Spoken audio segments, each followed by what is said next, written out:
स्वागत है आप सभी का मेरे चैनल पर एक नए वीडियो के साथ। तो आज मैं आप सभी को हिंदी साहित्य पेपर 2 की कुछ इम्पॉर्टेंट टॉपिक्स, कुछ इम्पॉर्टेंट यूनिट्स बताऊंगी जिससे एनटीए हर बार प्रश्न पूछते हैं। और इस बार पिछले ईयर 2023 से एनटीए ने जब से अपना पैटर्न बदला है तो 3-4 बार जब एनटीए ने जो लिया है एग्ज़ाम, उसमें मुख्य रूप से इन टॉपिक से ही प्रश्न देखने को मिले हैं। तो उम्मीद है कि इस बार जून वाले एग्ज़ाम में भी इन टॉपिक से क्वेश्चन देखने को मिलेंगे। अगर आप लोगों को मेरा वीडियो इन्फॉर्मेटिव लगता है तो मुझे ज़रूर सब्सक्राइब करें, और साथ ही साथ अगर पेपर 1 के लिए मेरे नोट्स चाहिए तो आप लोग नीचे कमेंट सेक्शन में लिंक मैंने पिन कर दिया है, उसमें जाके आप लोग ज्वाइन हो जाइए। तो चलिए मैं आज की वीडियो शुरू करती हूँ।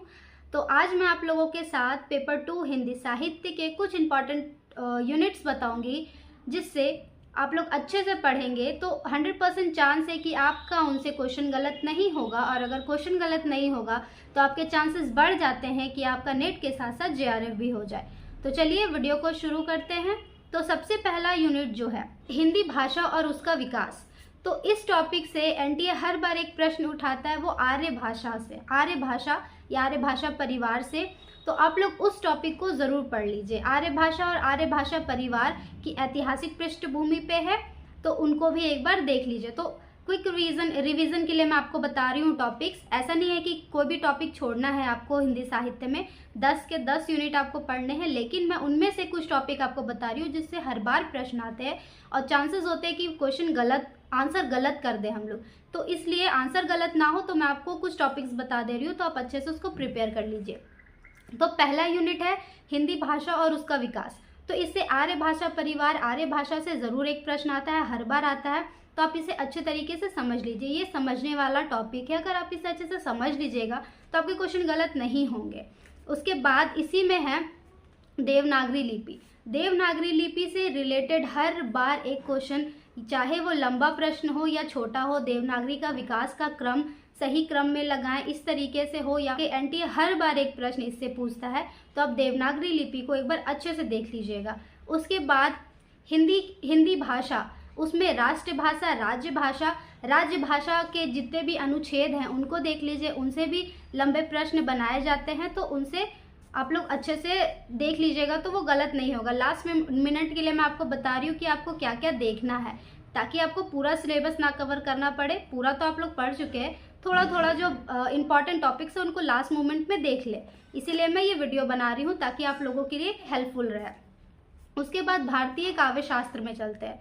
भारतीय काव्य शास्त्र में चलते हैं तो इसमें काव्य गुण, काव्य लक्षण, काव्य प्रयोजन, किन आचार्यों ने कितनी संख्या मानी है, इसे देख लीजिए। और जो संस्कृत के सूक्त हैं उनको किसी की पॉइंट से याद कीजिए, क्योंकि सूक्त भी दिए रहते हैं एग्जाम में, तो अगर आप किसी की पॉइंट से याद करेंगे ना तो आप कभी नहीं भूलेंगे। तो उनको किसी एक वर्ड हो उनसे याद कर लीजिए, वो एग्जाम में आएगा तो फिर आपका वो सही हो जाएगा।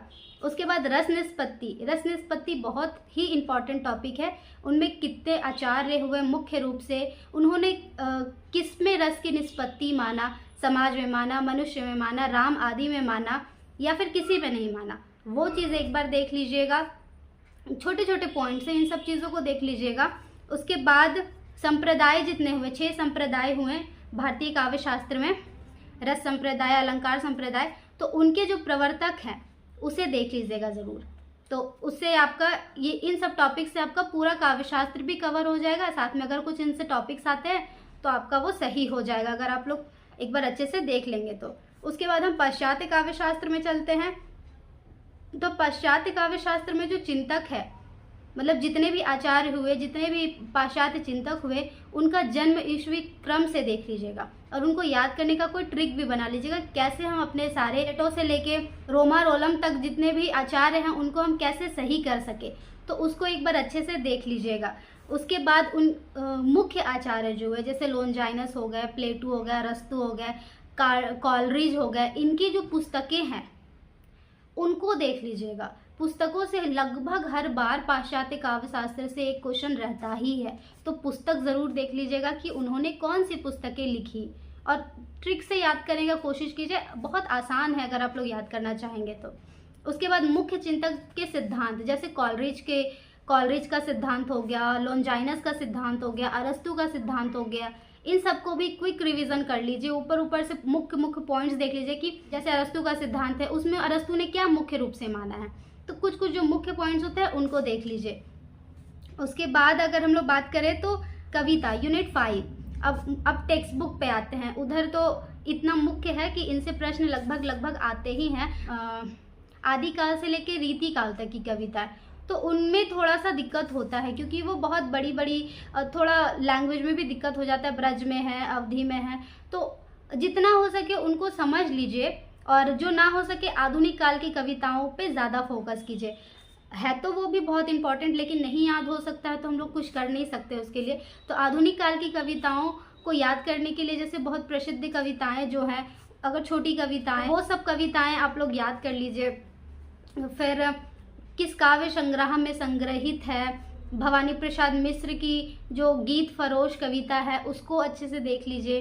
तो ये सब किस काव्य संग्रह में संग्रहित है, किसने प्रकाशित किया, मुख्य संदेश क्या है, फिर इनकी कुछ इंपॉर्टेंट पंक्तियां जो हैं वो सब याद कर लीजिए। दृष्टि में भी दी हुई तो आप लोग उससे भी देख के याद कर सकते हैं। उसके बाद हम लोग आते हैं उपन्यास में।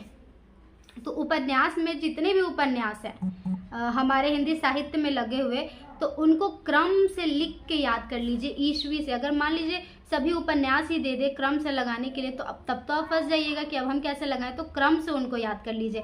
देवरानी जेठानी से लेके अंतिम उपन्यास जिंदगी नामा, वहाँ तक क्रम से आप लोग याद कर लीजिए। उसके बाद जैसे शेखर एक जीवनी हो गई, वो 4 उपशीर्षकों में विभाजित है, उनको याद कर लीजिए। फिर झूठा सच हो गया, वो 2 भागों में विभाजित है, उनको ईस्वी के साथ याद कर लीजिए। साथ ही साथ इनकी भूमिका को देख लीजिए एक बार की भूमिका में मुख्य कथन क्या है और पात्र एक दूसरे से किस रूप से जुड़े हुए हैं, संबंध क्या है, संवाद जो मुख्य संवाद लगते हैं दृष्टि में दी हुई है, मुख्य संवाद हो गया, उनको याद कर लीजिए। तो इस तरीके से अगर आप उपन्यास का तैयारी करेंगे ना तो उपन्यास बहुत अच्छे से क्लियर हो जाएगा। मुख्य संवाद और पात्रों का जो एक दूसरे के साथ संबंध है वो, और मुख्य पात्र कौन कौन से हैं, गौण पात्र भी आजकल पूछे जा रहे हैं, तो गौण पात्र को भी देख लीजिएगा। अगर आपको कहीं से ना मिले तो दृष्टि की पुस्तक में आप लोग जाके आराम से देख सकते हैं। उसी तरह कहानी में किस कहानी संग्रह में संग्रहित है, इस घटना उस कहानी से जुड़ी हुई है, तो आप लोग ज़रूर उसे देख लीजिए। और फिर जो कहानी लिखी गई है वो किस विषय पे लिखी गई है उसको देख लीजिए।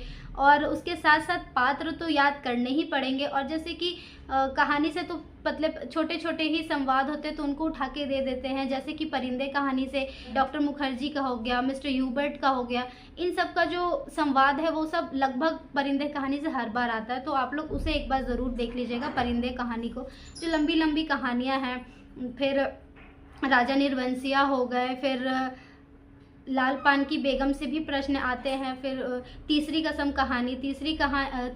कहानी से भी देख लीजिए। तो मुख्य कहानियों से भी आपको देखना पड़ेगा, ऐसा तो है नहीं कि बिना पढ़े जाएं। अब आप लोग कमेंट कीजिएगा कि आपने तो पूरा सिलेबस ही बता दिया, तो मैं आप लोगों को पूरी सिलेबस नहीं बता रही हूँ, बहुत कम मैं आप लोगों को बता रही हूँ। अगर इतना भी आप लोग नहीं पढ़िएगा तो फिर पॉसिबल नहीं है नेट जेआरएफ करना, क्योंकि हिंदी साहित्य बहुत बड़ा है, बहुत बड़ा सिलेबस है हिंदी साहित्य का। एक एक यूनिट में 10-10, 20-20 रचनाएं दी हुई हैं, तो उनको पढ़ना भी बहुत मुश्किल है। तो मैं आप लोगों को छोटी करके बता रही हूँ ताकि आप लोग मुख्य चीज़ें अभी याद कीजिए। पात्र, संवाद, स्थान, फिर कौन एक दूसरे से किस प्रकार संबंध रखते हैं, पात्रों के संबंध, उनको याद कर लीजिए। यूनिट 6 से लेके आपको ऐसे ही याद करना पड़ेगा, तभी जाके आप वहाँ पे सही कर पाएंगे। नहीं तो क्वेश्चन आपको सोचते रह जाएंगे, क्योंकि टाइम आपके पास होगा नहीं, 3 घंटा होगा, आप सोचते रह जाएंगे कि हम कैसे सही करें। तो मैं आपको ईजी ट्रिक बता रही हूँ, जिस तरीके से मैंने प्रिपेयर किया। मैं चाहती हूँ कि आप लोग भी जाने कि किस तरीके से ईजी तरीके से हम लोग उसे समझ सकते हैं, और हमारा भी जेआरएफ, आपका भी जेआरएफ क्लियर हो सकता है अगर आप लोग इस तरीके से कोशिश करेंगे तो। उसके बाद कहानी के बाद अगर नाटक में आए तो नाटक के अंकों को एकदम कंठस्थ कर लीजिए, चाहे वो कोई भी नाटक हो। अंधेर नगरी नाटक कितने अंकों में विभाजित है, अंकों के नाम क्या है, उनको अच्छे से देख लीजिए। किस अंक में किसका प्रवेश है, किस, जैसे कि अंधा युग है तो अंधा युग में किस नाटक में कौन आए हैं, भारत दुर्दशा हो गया, उनके अंकों का नाम याद रखिए। फिर अंकों के साथ उस अंकों का विषय क्या दिया हुआ, उसे फिर किस अंक में कौन आ रहे हैं, जैसे भारत किस अंक में आ रहा है, भारत दुर्देव किस अंक में आ रहे हैं, तो इस तरीके से भी प्रश्न आ रहे हैं। और ईस्वी के साथ साथ संवत में भी कोशिश कीजिए, जो जैसे कि आचार्य शुक्ल की पुस्तक में जो चीज़ें संवत में दी हुई हैं तो उसे ज़रूर याद रखिए कि हाँ ये संवत में, और वहाँ अगर संवत में प्रश्न आ जाता है तो उसे ज़रूर घटा के आप ईस्वी में देख लीजिएगा कि वो ईस्वी मैच कर रहा है कि नहीं मैच कर रहा है। तो इस तरीके से आप आराम से नाटकों को याद कर सकते हैं। और नाटकों में तो संवाद है। आप सबसे ज़्यादा अगर कंफ्यूज किसी नाटक में होंगे तो वो नाटक है चंद्रगुप्त, स्कंदगुप्त और ध्रुव स्वामिनी। अगर आप लोगों ने लाइन टू लाइन पढ़ा होगा तो ध्रुव स्वामिनी में कंफ्यूज नहीं होंगे, लेकिन चंद्रगुप्त और स्कंदगुप्त में बहुत ज़्यादा कंफ्यूजन होता है उनके पात्रों में, क्योंकि हम लोग इतना ज़्यादा पात्र याद नहीं कर पाते। ऑलरेडी हिंदी साहित्य इतना बड़ा है कि कितने पात्र याद करें, एक एक यूनिट में इतने इतने हम लोगों को रचनाएं रख दी गई हैं कि कितना नाम याद रखेंगे। नाम याद रखते रखते बहुत कन्फ्यूज़न हो जाता है। तो उसी तरह चंद्रगुप्त और स्कंदगुप्त में बहुत कन्फ्यूज़न होता है, लेकिन हाँ चंद्रगुप्त स्कंदगुप्त में थोड़ा सा डिफरेंस आपको मिलेगा। तो थोड़ा एक किसी का भी याद कर लीजिए। अगर चंद्रगुप्त का आपसे याद होता है तो चंद्रगुप्त का याद कर लीजिए, स्कंदगुप्त का याद होता है तो स्कंदगुप्त से याद कर लीजिए, ताकि एक जो रचना आप जिसमें कंफ्यूज होंगे आप कंफर्म होंगे कि ये तो चंद्रगुप्त से नहीं है तो ये स्कंदगुप्त से ही होंगे। तो इस तरीके से आप किसी एक को अच्छे से क्लियर कर लीजिए। जो महत्वपूर्ण पंक्तियां होती है, लेखक के द्वारा जो पंक्तियां लिख दी गई होती हैं उनको याद कर लीजिए। जो हर बार रिपीटेड प्रश्न जैसे होते हैं ना, उनको भी देखिए। और दृष्टि की पुस्तक में भी बहुत सारी इंपॉर्टेंट पंक्तियां दी हुई हैं, तो उससे भी आप लोग थोड़ा देख लीजिए। और टेलीग्राम में भी क्विज वगैरह कीजिए, उस पर पंक्तियां आप लोगों से गलत ना हो, तो इस तरीके से चांस बन जाता है। और नाटक कितने अंकों में विभाजित है वो ज़रूर याद कर लीजिएगा। और अच्छे तरीके से नाटक के अंक और उनके नाम, जैसे कि अंधा युग में है, मंगला चरण भी है, फिर तीसरे अंक के बाद अंतराल भी है, फिर समापन भी है। तो ये सब अंक में नहीं गिनाता है, ये सब अलग से है। 5 अंक उसके अलग होते हैं, तो उनको अच्छे से देख लीजिएगा, कंफ्यूजन में गलती मत कीजिएगा। और उसके बाद निबंध, अगर मैं बात करूं तो निबंध भी आप लोग, अगर आप लोगों के पास समय है तो ज़रूर निबंध को देखिए, क्योंकि निबंध से अंदर अंदर से प्रश्न आता है। जैसे कि दिल्ली दरबार दर्पण हो गया, वो किस ईस्वी में प्रकाशित हुआ है, किसने प्रकाशित किया। फिर उसमें आ जाएगा कि किस वायसराय की चर्चा की गई है इस निबंध में, इस निबंध का क्या उद्देश्य है, इस निबंध में किसने अपनी बात रखी है, किसके द्वारा ये बात रखाई गई है। फिर जैसे कि कितने लोग आए थे दिल्ली दरबार दर्पण में। इस तरीके के प्रश्न बहुत बनते हैं। तो अगर आप लोग लाइन टू लाइन नहीं पढ़ेंगे तो बहुत दिक्कत हो जाएगा निबंध के लिए खास करके। बाकी सब में आप लोग कर सकते हैं, लेकिन निबंध में थोड़ा दिक्कत हो जाता है, क्योंकि वो एग्जैक्ट आपको वहाँ से वर्ड उठा के रख देंगे जहाँ से गलती होना एकदम, अगर आप लोगों ने नहीं पढ़ा तो गलती होना एकदम निश्चिंत है कि गलती होगा ही होगा। तो अगर संभव है आप लोगों से निबंध को लाइन टू लाइन पढ़ पाना, तो छोटी छोटी जो पतली पतली निबंध हैं उनको ज़रूर पढ़ लीजिए। अब कविता क्या है, निबंध बहुत लंबी है तो उसको आप नहीं पढ़ पाइएगा, तो उसको स्किप कीजिए। फिर और जैसे इस प्रकार के अगर आपको लंबे निबंध मिल रहे हैं तो उनको स्किप कीजिए, लेकिन जो पतली पतली 2-2 पेज 3-3 पेज के निबंध हैं उनको कम से कम कंप्लीट कर लीजिए, ताकि एग्ज़ाम में आप गलती से बचें। मैं तो बस बता सकती हूँ, मैंने जिस तरीके से अपने आप को सही किया मैं वही चीज़ आप लोगों के साथ शेयर कर रही हूँ। उसके बाद यूनिट 10 की अगर हम लोग बात करें अन्य गद्य विधा, तो अन्य गद्य विधा देखा जाए तो पूरा सिलेबस अगर एक साइड और अन्य गद्य विधा एक साइड हो जाता है, क्योंकि अन्य गद्य विधा में इतनी मोटी मोटी पुस्तकें हैं कि उसको पढ़ना इतना जल्दी तो संभव है नहीं। और मुझे नहीं लगता कि कोई भी अन्य गद्य विधा की पूरी पुस्तकें पढ़ी होंगी। मैंने खुद पूरी पुस्तक नहीं पढ़ी अन्य गद्य विधा की। मैं पतली कहानी जो हो गई, और जैसे पतली पतली में कहा जाए तो भोलाराम का जीव, मनु भंडारी की एक कहानी, यह भी इस तरीके से। और फिर और भी जो पतली पतली हैं उन सब, क्या भूलूं क्या याद करूं, ये सब चीज़ें मैं पढ़ी थी और डिटेल में पढ़ी थी। और मेरे पास सारांश रूप से एक PDF था, तो मैं उस सारांश को भी पढ़ती थी। वो सारांश भी पतली नहीं होती थी। जैसे कि मान लीजिए अगर आपकी पुस्तक 500 पेज की है तो मेरे पास सारांश 100-150 पेज की है, उस तरीके से मैं सारांश पढ़ती थी, तो उससे भी बहुत क्लियर हो जाता था। और मेरा क्वेश्चन अन्य गद्य विधा से बहुत रेयर, कभी अगर मेरे को याद ना आया हो तब गलत हुआ हो, नहीं तो अन्य गद्य विधा से मेरे प्रश्न गलत नहीं हुए थे। मेरे प्रश्न अगर गलत हुए हैं सबसे ज़्यादा तो जो चीज़ें मुझे याद नहीं आई। उस वक्त एकदम याद नहीं आई, वो सब प्रश्न गलत हो गए। वो बहुत आसान प्रश्न होते हैं जो याद नहीं आते, और जो डिफ़िकल्ट प्रश्न होते हैं वो सब तो याद आ ही जाते हैं। तो आप अगर इस तरीके से प्रिपरेशन करते हैं तो आपके पूरे चांसेस है कि अगर आपका सिलेबस कंप्लीट है तो पूरा चांस है कि आपका भी जेआरएफ आराम से क्लियर हो जाएगा। मैंने तो अपने लास्ट मोमेंट में इसी तरीके से अपना पूरा सिलेबस कवर किया। अब तो टाइम है नहीं लाइन टू लाइन पढ़ने का उतना, तो जो इम्पोर्टेंट नोट्स बने हुए हैं, पात्र हो गए, संवाद हो गए, अंक हो गए, इन सबों को मैं बार बार लिख लिख के अपने दिमाग में इतने अच्छे से अटा ली थी कि वहाँ मिस्टेक नहीं हो सकता था।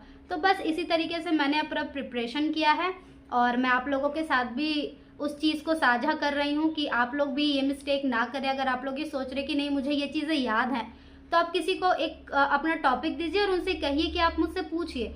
अगर आपसे मिस्टेक ना हो तो फिर आप कहिएगा। खुद से सेल्फ स्टडी कीजिए, लिख के उसको याद कीजिए, याद हो जाएगा, आराम से आपका पेपर क्लियर हो जाएगा। अगर जो 2, 4, 10 नंबर के लिए रह जाते हैं तो आराम से क्लियर हो जाएगा। आज मैं आप लोगों को हिंदी साहित्य पेपर 2 के कुछ इंपॉर्टेंट टॉपिक्स बताई हूँ। तो आज के लिए बस इतना ही। All the very best. आप सभी को जून 2024 एग्ज़ाम के लिए बहुत बहुत शुभकामनाएं। तो अब मिलते हैं हम लोग नए वीडियो के साथ। अगर आप लोगों को मेरी वीडियो इन्फॉर्मेटिव लगी तो ज़रूर कमेंट कीजिए, और पर्सनल कमेंट ना करें। बाकी आप लोगों का बहुत बहुत धन्यवाद। Bye bye.